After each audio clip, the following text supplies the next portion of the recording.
Hello, नमस्ते, नमस्कार, सुप्रभात। आप सबों का टॉपर क्लासेस के इस डिजिटल प्लेटफॉर्म पे हार्दिक स्वागत है।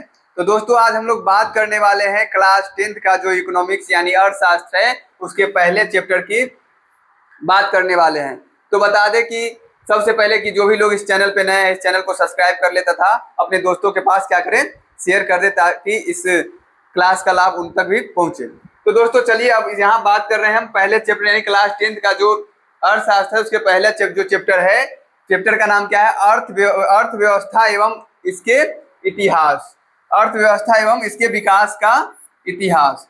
तो चलिए हम लोग सबसे पहले बात करेंगे इसके इतिहास में जाएंगे, थोड़ा इसके इतिहास के बारे में, भारत का जो अर्थव्यवस्था है इसके इतिहास की बात करते हैं। तो इतिहास में सबसे पहले जो हमको समझना ये पड़ेगा कि उपनिवेश के बारे में समझना पड़ेगा। उपनिवेश क्या होता है, उपनिवेश किसे कहते हैं? तो बताइए उपनिवेश क्या होता है। जिन लोगों को अगर पता है वो आप कमेंट बॉक्स में कीजिए कि उपनिवेश क्या है। हालांकि हम बता रहे हैं कि उपनिवेश क्या है, तो समझिए कि उपनिवेश क्या होता है। आप नॉर्मल भाषा में समझ सकते हैं, यानी जब कोई शक्तिशाली देश जब कोई शक्तिशाली देश किसी कमजोर देश पे आक्रमण करके वो अपने कब्जे में ले लेता है, तो वह देश उस देश के लिए क्या बन जाता है? उपनिवेश बन जाता है। कहने का मतलब यह है, उपनिवेश जो है, यहाँ ध्यान दीजिए, उपनिवेश किसे कहते हैं? तो जब कोई शक्तिशाली देश यानी जब कोई शक्तिशाली देश जो होता है किसी कमजोर देश पे जब कोई शक्तिशाली देश किसी कमजोर यानी किसी कमजोर देश पर कब्जा कर लेता है, तो कमजोर देश की शक्तिशाली देश का क्या बन जाता है? उपनिवेश बन जाता है। इसी को हम क्या कहते हैं? वह देश उपनिवेश कहा जाता है। तो समझ गए होंगे, यानी जब कोई शक्तिशाली देश किसी कमजोर देश पर आक्रमण करके उसको अपने कब्जा में ले लेता है, तो वह उसका क्या कहलाता है? उपनिवेश कहलाता है। तो क्या कीजिए, आप लोग इस चीज को चाहे तो लिख ले या फिर स्क्रीनशॉट ले ले कि उपनिवेश किसे कहते हैं। आप लोग चाहे तो लिख लीजिए, या नहीं तो क्या कीजिए, आप इसको स्क्रीनशॉट भी ले सकते हैं। अब हम लोग यहाँ से दोस्तों आगे बढ़ेंगे। अब क्या करेंगे, यहाँ से हम लोग आगे बढ़ेंगे, कुछ महत्वपूर्ण तथ्य जो है उसके बारे में हम लोग बातें करते हैं। कुछ महत्वपूर्ण जो तथ्य है उसके बारे में बात करते हैं। तथ्य क्या है दोस्तों? तो तथ्य है कि पहले भारत को सोने की चिड़िया कहा जाता था। ये आप लोग को पता होगा, गाना भी है, जहाँ डाल डाल पे सोने की चिड़िया करती है बसेरा, वो भारत देश है मेरा। गाना भी आप लोग सुने होइएगा। तो कहने का तात्पर्य है कि पहले भारत को पहले क्या होता था? भारत को सोने की चिड़िया कहा जाता था। अभी क्यों नहीं कहा जाता है? क्योंकि अंग्रेज और बहुत सारे विदेशी आक्रमण ऐसे हुए हैं जो भारत को इतना लूटा, यहाँ के लोगों को इतना शोषण किया कि भारत सोने की चिड़िया से क्या बन गई? टीन की चिड़िया बन गई। भारत सोने की चिड़िया से क्या बन गई? टीन की चिड़िया बन गई। तो पहले जो है भारत की सोने की चिड़िया कहा जाता था, लेकिन विदेशी आक्रमणों ने, इस बात क्या कहते हैं, अंग्रेजों ने हमें इतना शोषण किया, यहाँ का जितना भी अच्छे अच्छे चीज थे सब लूट करके कहाँ ले गए? विदेश ले गए। इसीलिए एक बहुत अच्छे क्या कहते हैं, इतिहासकार कहते हैं कि भारत के लोगों को इतना शोषित किया कि भारत अब सोने की चिड़िया से क्या बन गई?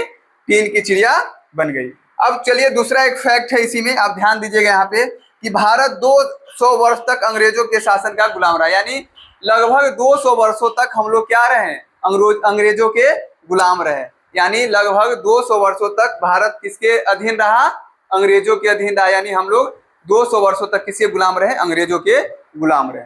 उसके बाद चलिए नेक्स्ट हम लोग थोड़ा कॉन्टिनेंट पे चलते हैं। यानी अंग्रेजों ने फूट डालो और शासन करो की नीति को अपनाकर भारत को अपनाकर दास बने। आप समझिए थोड़ा, फूट डालो शासन करो, इसका मतलब समझिए कि फूट डालो और शासन करो का मतलब क्या होता है।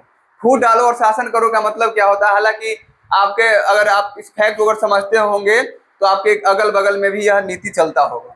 फूट डालो और शासन करो का नीति क्या होता है कि उदाहरण के तौर पे आप समझिए अपनी भाषा में, मान के चलो कोई दो भाई है, मान के चलिए क्या है, कोई दो भाई है, मान के चलिए एक ये भाई है और एक ये भाई है, दोनों कोई भाई है, दोनों भाई है। अब क्या किया, उसके अगल बगल अड़ोसी पड़ोसी कोई थर्ड पर्सन है, यानी कोई दूसरा व्यक्ति है, वो क्या किया, इसको भी कुछ उल्टा पुल्टा चढ़ा दिया और इसको भी कुछ उल्टा पुल्टा चढ़ा दिया, और दोनों में क्या हो गया? विवाद। दोनों में क्या हो गया? विवाद। अब विवाद जब होगा तो विवाद होने के बाद क्या होगा? विवाद होने के बाद क्या होगा? उदाहरण के तौर पर माने जब दोनों में विवाद होगा तो विवाद होने के बाद क्या होगा? लड़ाई झगड़ा होगा। लड़ाई झगड़ा होने के बाद क्या होगा, हो सकता है किसी का हाथ टूटे, किसी का पैर टूटे, फिर कहाँ जाएगा मामला, मामला कहाँ जाएगा, न्यायालय में। और न्यायालय में जाने के बाद तो समझिए रहे कि क्या होता है। यानी मुख्य रूप से इसका मुख्य उद्देश्य रहता है कि आर्थिक रूप से कैसे कमजोर करना, मतलब आर्थिक रूप से कमजोर करना।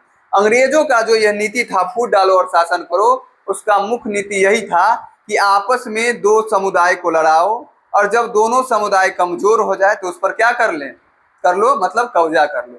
तो यह भी अगर उदाहरण बताएं कि आपके आस पड़ोस में भी ऐसी घटनाएं देखने को मिलता होगा कि क्या करता है, दोनों भाई में किसी न किसी बात को लेकर के आपस में लड़वा दिया और बैठ करके क्या देख रहा है, तमाशा देख रहा है। और दोनों क्या हो गया, मान के चलो कोई थर्ड पर्सन है, उसको लड़ाने में क्या, उसको तो खुद ही नुकसान है।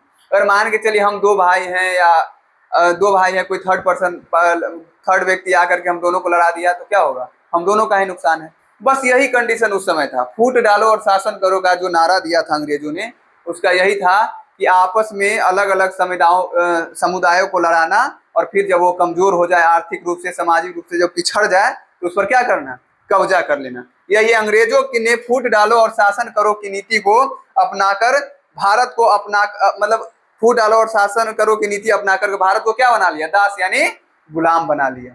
ठीक है, तो अलग ही समझते होंगे, चाहेंगे तो आप इस फैक्ट को लिख भी सकते हैं। अब हम दोस्तों आगे बढ़ेंगे, कुछ हम लोग आगे बढ़ेंगे। ठीक है, अब आगे बढ़ेंगे क्या, हम तो इसमें कुछ इतिहास की बात कर रहे हैं। अब हम लोग यहाँ से कुछ अर्थशास्त्र के बारे में कुछ देखेंगे, अर्थव्यवस्था के बारे में। जैसे पहला है आर्थिक क्रियाएं। पहला क्या है, आर्थिक क्रियाएं। आप समझिएगा थोड़ा, आर्थिक यानी अर्थ, आर्थिक यानी अर्थ।